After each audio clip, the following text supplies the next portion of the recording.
Mi ponencia tiene como nombre la gestión de los derechos de autor en el entorno digital. Vamos a hacer una aproximación de lo que está pasando en América Latina y en el Caribe. Agradezco mucho las intervenciones de Marcela y Camilo porque ya hicieron como una aproximación muy acertada sobre los conceptos básicos que tenemos que tener en cuenta cuando hablamos de la gestión.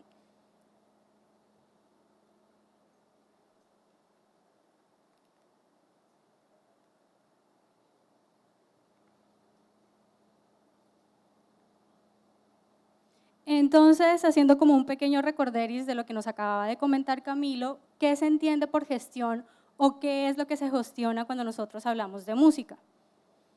Entonces, de manera general, cuando nosotros hablamos de gestión de música, hacemos referencia ¿a qué?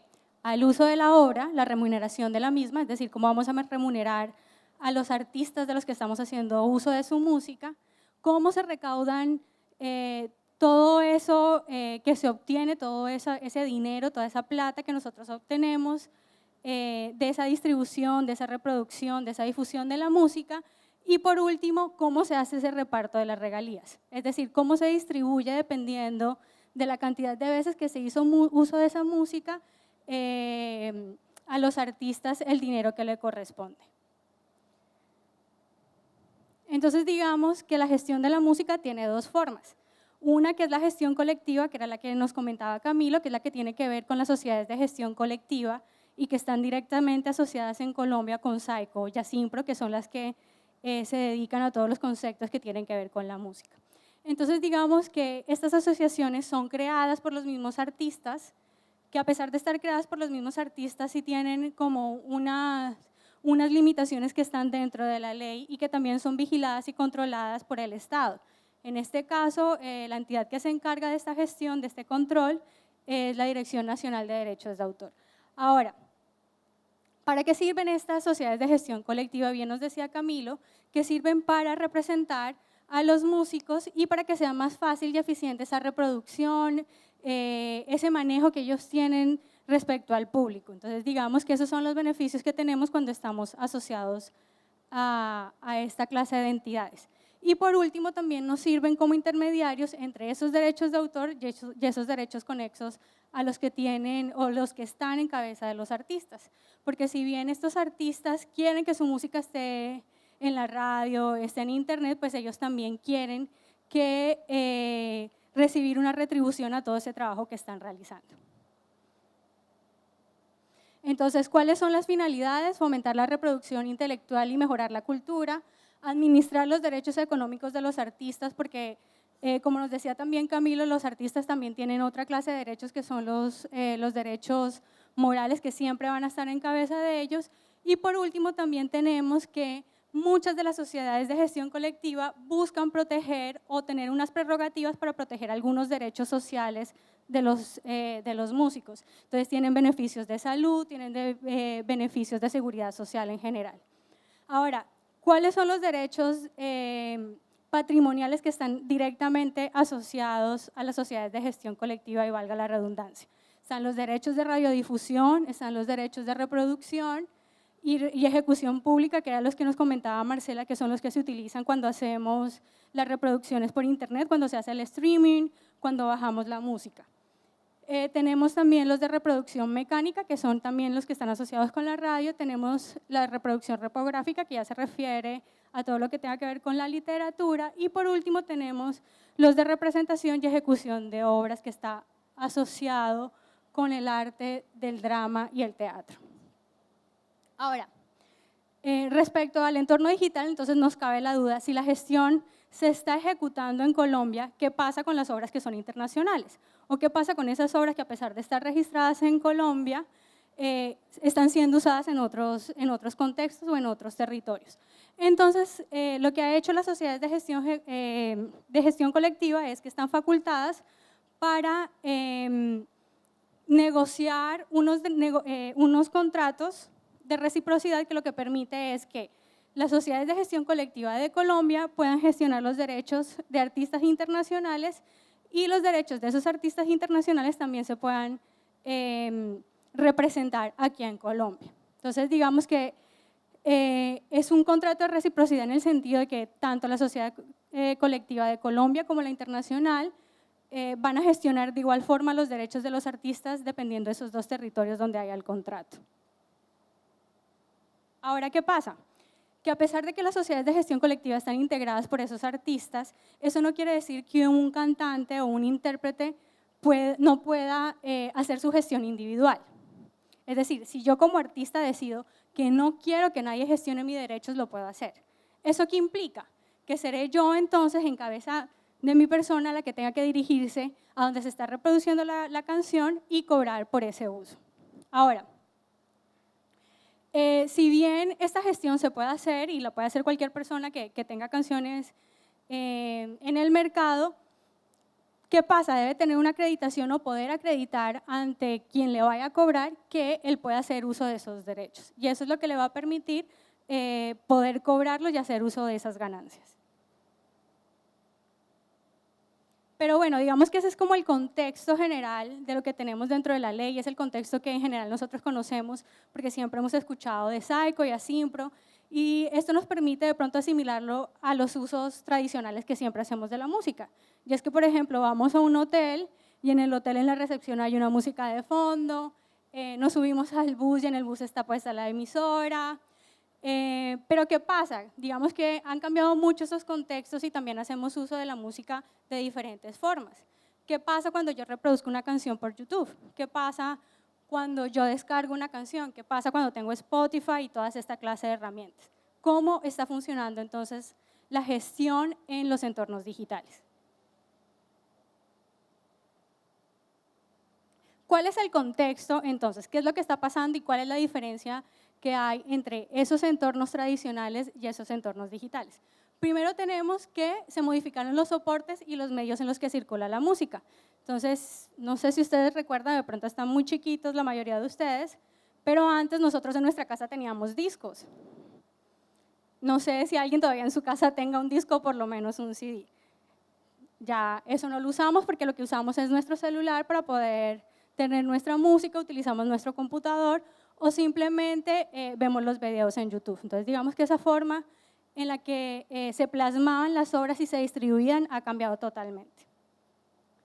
También tenemos que aparecieron nuevos gestores y mediadores de los soportes. Y el ejemplo clásico de lo que está pasando ahora es lo que nos comentaba Marcela. Digamos que hay un montón de intermediarios que obviamente necesitan o requieren de unos conocimientos mucho más específicos en la música, que son los que están en estas controversias del Internet. ¿Por qué? Porque las sociedades de gestión colectiva no tienen las herramientas para saber cómo funciona esto en esas plataformas. También tenemos que ningún producto puede quedarse como original. ¿Por qué? Porque todos los productos que nosotros subimos a Internet se pueden modificar. Yo puedo fragmentar una obra que está en Internet, puedo modificarla, puedo cambiarle la letra, puedo cambiarle el sonido. Entonces, digamos que ahora es muy difícil que una obra que se haya constituido como final siga siendo final. ¿Por qué? Porque todos tenemos la facultad de modificarla. Y por último, en lo digital, toda reproducción es susceptible de ser reinventada. Entonces, si ustedes se dan cuenta cuando vamos a las discotecas o cuando vamos a los conciertos de los DJ, nos damos cuenta de que ellos mezclan las canciones, las mezclan y ya pues la canción que era original ha dejado de serlo y ha sido reinventada. Entonces, digamos que de una obra que parecía ser original y única, hay muchas subobras u obras derivadas que también merecen protección. Pero entonces, ¿cuál es la controversia? Porque obviamente nos parece a todos súper chévere poder descargar la música, poder tenerla en Internet, también nos parece muy divertido poder hacer las mezclas, nos parece muy divertido ir a esta clase de conciertos, pero digamos que la controversia radica en tres cosas prácticamente. Y la primera es que existe una polarización entre el sector de la cultura y el sector artístico. Entonces, por un lado tenemos ese sector de la cultura que dice que todos esos contenidos que están en Internet deberían ser gratis, o por lo menos deberían de ser de libre circulación, dependiendo de las licencias que tengan. Pero también tenemos una cantidad, no toda, de músicos que también nos dicen que ellos no quieren que bajo ningún contexto se reproduzca o se modifique sus obras si no tienen una autorización y no se paga por ello. Entonces, digamos que obviamente hay puntos intermedios, pero también hay puntos muy drásticos en los que no se ha llegado a un acuerdo o no se ha podido. También tenemos como los modelos de licenciamiento idóneos. ¿Por qué? Porque las mismas licencias que se utilizan para reproducir en la radio, que se utilizan para reproducir en un hotel, no pueden ser las mismas que yo utilizo para reproducir un video. No se pueden asimilar porque son contextos diferentes y también implican diferentes derechos de autor. Y también tenemos los mecanismos de compensación para los músicos. ¿Por qué? Porque generalmente lo que nosotros hacemos por internet es descargar sin pagar un solo peso. Entonces, digamos que ahí está también la controversia de cómo debería hacerse entonces la compensación a los músicos para que estos puedan, primero, que se conozca su música, pero segundo, que se puedan lucrar de sus contenidos. Pero que nosotros también como usuarios podamos tener ese acceso, que sea fácil, que no sea tan costoso, porque obviamente lo que nosotros queremos es recrearnos, culturizarnos y tener acceso a esa información. Ahora, si ya tenemos como esas tres controversias, ¿cuál es la utilización que le estamos dando prácticamente actualmente a la música? ¿Cuál es esa interacción que tiene el usuario con la música? Entonces, primero tenemos que todo ser humano es proconsumidor y prousuario en potencia. O sea, yo en cualquier momento podría, sin más estudios, considerarme músico porque tengo una aplicación en mi casa y digo que yo mezclo y ya me considero artista. Entonces, digamos que esa facultad que yo tengo como usuario de modificar las obras, de producirlas, pero también de consumirlas, ha cambiado un poco el dinamismo que se tenía sobre los derechos de autor. Segundo, tenemos que todos como usuarios somos generadores, consumidores, productores, somos socializadores permanentes de nuevos contenidos que están en internet. Y es que no es falso que si a mí hay una canción que me gusta, yo se la mando por chat a otra persona, se la mando por correo. Si hay una canción que me gusta en un concierto, llego, la grabo, después de hacer esa grabación llego y monto los contenidos en YouTube. Digamos que son las dinámicas propias de lo que hacemos diariamente y que bajo nuestro contexto no está mal y que algunos músicos sí creen que hay algunas controversias respecto a eso. Y lo otro es que también hay nuevas formas de consumo de la música, pero también hay nuevos hábitos culturales. Entonces, digamos que cuando yo era pequeña era mucho más chévere tener un CD porque yo podía reproducir muchísimas veces la canción, pero ahora parece que la tendencia es más a que se hagan más eventos, a que haya más interacción entre el artista y el usuario. Cuando, no sé, hace como unos 20 años era inaccesible que yo que me pudiera comunicar, por ejemplo, con un cantante. Ahora los cantantes hacen streaming, tienen todas sus redes sociales, digamos que hay una mayor interacción entre el usuario y el artista como tal. Entonces, digamos que eso también ha cambiado esa cultura de lo que nosotros entendemos por música o por comercialización de la música. ¿Qué ha pasado con estos sistemas de protección? Digamos que el sistema de protección que nosotros más conocemos es el copyright, que es esa C que siempre vemos generalmente en los libros o en los CDs, si en algún momento los alcanzaron a ver, es una C que está encerradita en un circulito. Entonces, ¿qué pasa? Que en los últimos años, digamos que esta investigación que se enfoca en Latinoamérica y en el Caribe, lo que ha pasado es que esas leyes no han tratado de entender la dinámica que está pasando con Internet o con los entornos digitales. Y lo que han hecho es criminalizar más y penalizar más esa clase de usos. Pero si nosotros nos ponemos a pensar, ¿quiénes de nosotros que bajamos música o que la reproducimos sin haber pagado ni nada, sentimos que estamos cometiendo un delito? Entonces, digamos que también es una controversia que hay ahí porque si bien las leyes tienden a criminalizar más, a penalizar más, nosotros como usuarios no sentimos que estamos infringiendo ninguna norma. Ahora, una gran cantidad de músicos lo que piensa es que la circulación libre y casi que desprotegida de las obras tampoco es la solución. ¿Por qué? Porque eso también los va a dejar a ellos desprotegidos, los va a dejar sin ninguna clase de vínculo que ellos puedan tener con la obra para después sentir que se los están retribuyendo por eso que están haciendo. Sobre esto obviamente también hay controversias porque hay artistas que sienten que la reproducción libre de su música es la finalidad propia de ella. O sea, hay artistas que dicen, yo no me quiero lucrar, yo lo que quiero es que todo el mundo conozca mi cultura, todo el mundo conozca mi música y por eso sienten que el derecho de autor no es el medio propicio para hacerlo. Y por último está también como la controversia de las bases económicas sobre la circulación de la música. ¿Y esto a qué hace referencia? ¿Cuánto nos cuesta a nosotros un CD? ¿Cuánto de las ganancias de ese CD la recibe el artista? ¿Cuántas veces yo reproduzco una misma canción en Spotify y cómo tengo la certeza de que todas esas reproducciones le van a generar ganancias a ese intérprete o ese artista en su vida futura? Digamos que el sistema general de la sociedad de gestión colectiva, que parece ser que tienen una función muy dinámica y muy importante, se ha quedado rezagada. ¿Por qué? Porque los usos están solo condicionados a los tradicionales. Ahora, en el año 2016, junto a la Fundación Carisma y a otras dos instituciones de otros países, nosotros realizamos una investigación sobre los mecanismos de compensación para la creatividad y la inclusión. Dentro de esta investigación se publicó un libro que tiene como nombre La gestión colectiva ante el desafío digital en América Latina y el Caribe, en donde lo que hicimos fue hacer un recorrido más o menos vasto sobre las dinámicas que estaban pasando sobre las sociedades de gestión colectiva y sobre el uso de la música en entornos digitales. Entonces, lo que voy a hacer acá es tratar de darles como algunos avances sobre esa investigación para que ustedes vean o podamos evidenciar juntos cuáles son las controversias actuales que tenemos sobre el tema.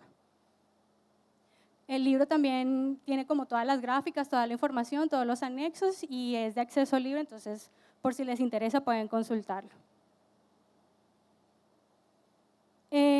Como resultados previos de esta investigación pudimos determinar varias cosas y estos son algunos como de esos resultados.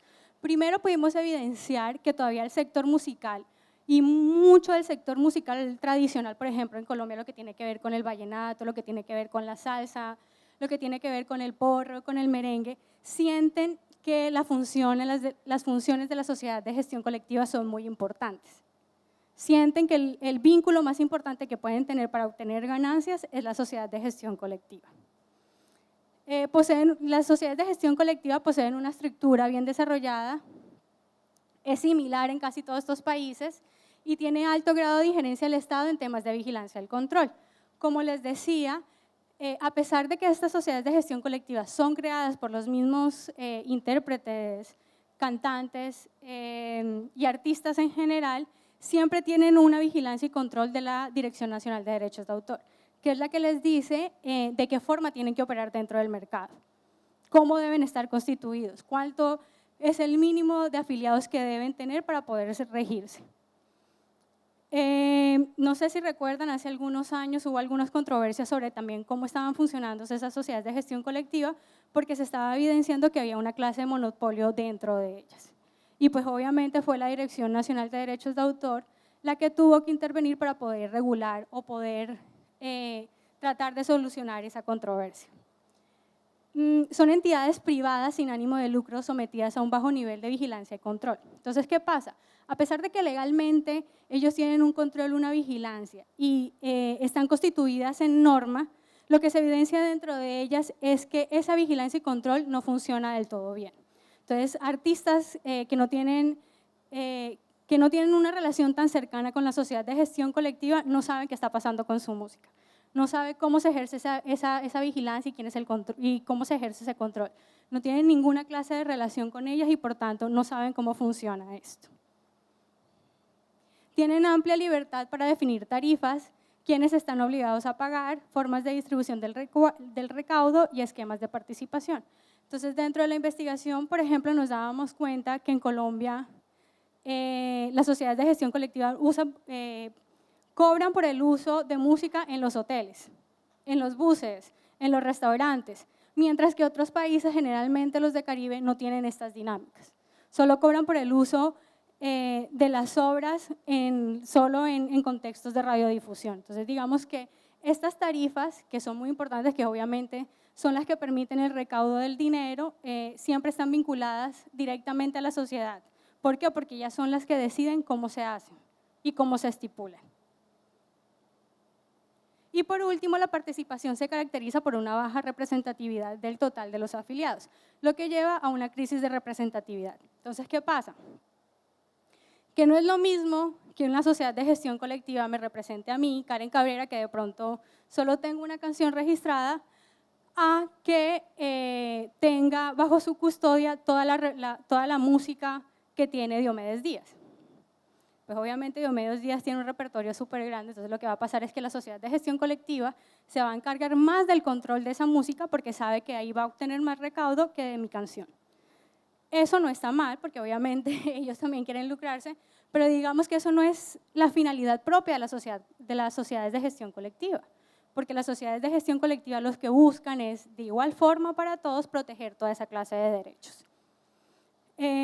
Dentro de la investigación también evidenciamos que países como Colombia, Brasil, Perú, esto fue más o menos en el 2014, tenían problemas de prácticas abusivas. Entonces, no sé si ustedes recuerdan como todo el problema que hubo con Psycho, que los usuarios no sabían dónde se estaba quedando su dinero.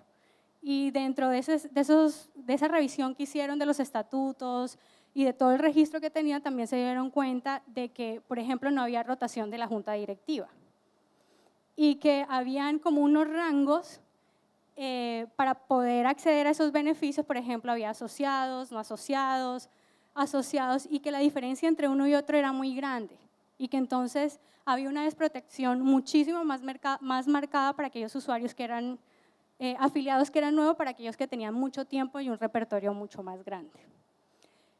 También otro de los resultados que tuvimos respecto a la falta de representatividad es que faltaba discusión. Si tú no eras parte de la junta directiva, nunca ibas a saber qué estaba pasando dentro de la sociedad de gestión colectiva. A veces subían las tarifas y los usuarios, los afiliados no sabían a qué se refería o por qué las habían subido. Y después se enteraban que era que la junta directiva había dicho que ellos querían subirlas y como eran mayoría, pues había tomado la decisión. Entonces, digamos que había un problema entre la representación que esperaban los músicos a la que finalmente obtenían por la sociedad de gestión colectiva. ¿Qué pudimos también evidenciar en este estudio? Algo que yo creo que todos sabemos, y es que las sociedades de gestión colectiva cuando se crearon no tenían ni idea de cómo funcionaba el internet. Entonces me acuerdo mucho que una vez fuimos a Psycho y le preguntamos al señor que cómo se daban cuenta de cuántas eran las reproducciones que hacían de las canciones que estaban registradas. Y el señor nos decía, no, nosotros contratamos a 3 personas con 3 computadores y los ponemos a revisar diariamente páginas web. O sea, lo más obsoleto del mundo. Obviamente nunca se van a dar cuenta de la totalidad de las reproducciones de la música, pues porque obviamente puede ser en cualquier lugar, puede ser a cualquier hora y puede ser por una multiplicidad de personas. Muchos músicos también consideraban que la aproximación que estaban haciendo las sociedades de gestión colectiva al entorno digital no era la adecuada. Entonces, por ejemplo, fuimos a entrevistar a Héctor de Aterciopelados y él nos decía, no, lo que pasa es que nosotros somos artistas ochenteros y realmente nosotros no sabemos qué pasa con nuestra música. Nosotros sabemos porque aquí una vez firmamos una autorización para subir la música a Spotify, pero realmente no tenemos la certeza de lo que está pasando. Entonces yo le preguntaba, ¿pero están obteniendo más ganancias? ¿Tienen más o menos certeza de lo que está pasando? Y lo que él me decía es que la verdad es que yo no entiendo.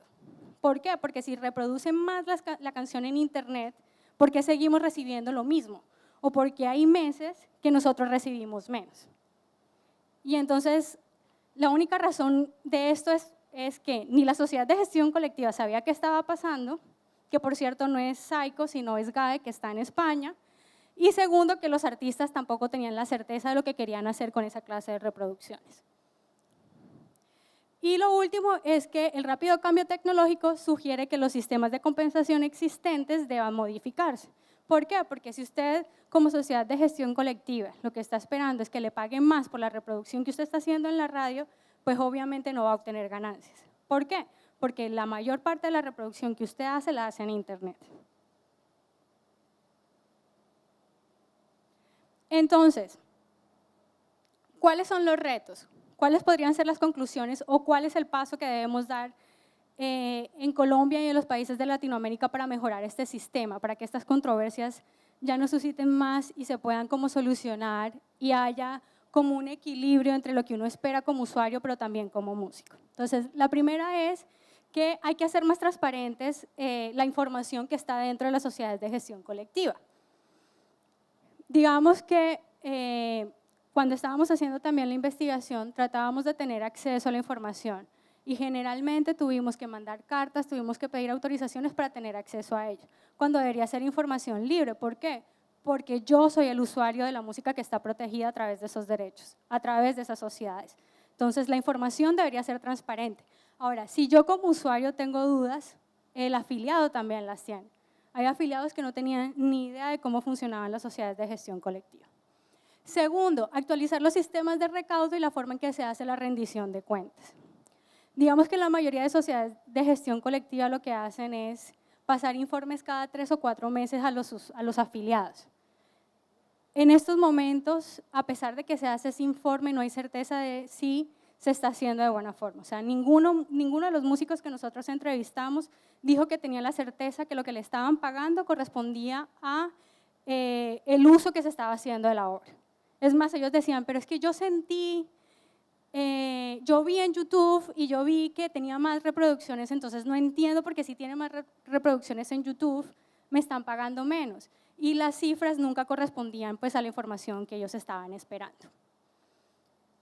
Sobre el sistema de recaudo es lo mismo, el sistema está asociado siempre a entornos tradicionales, al CD, a la radio, a la televisión, a los establecimientos de comercio, cuando esa ya no es la dinámica que se utiliza.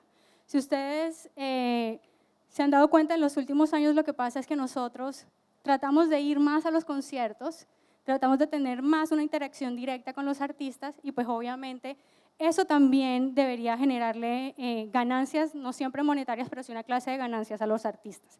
Las sociedades de gestión colectiva, no porque no puedan o no tengan esa finalidad, no lo hacen aún. También mejorar el equilibrio entre el sistema productivo de la música y el derecho de los creadores. Digamos que la música es un mercado. Nosotros continuamente estamos contribuyendo al comercio. Hay algunas iniciativas que han tenido mucha cabida y que han sido muy pertinentes, por ejemplo, la Ley Naranja, la Ley del Espectáculo, pero no son suficientes. Hay que hacer más.